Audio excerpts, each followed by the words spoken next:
अलैकुम वरहमतुल्लाहि वबरकातुहू। बिस्मिल्लाहिर्रहमानिर्रहीम। ये सब मस्जिद खुमामा है, माशाल्लाह बहुत अच्छी बनी हुई है।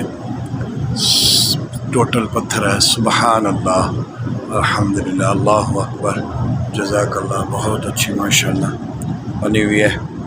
ये मस्जिद खुमामा है। इधर भी 2 नफल अदा करने पड़ते हैं।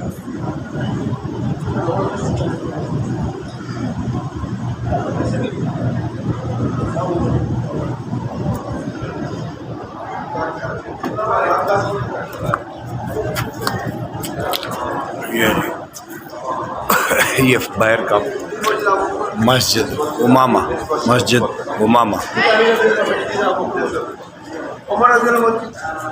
पीछे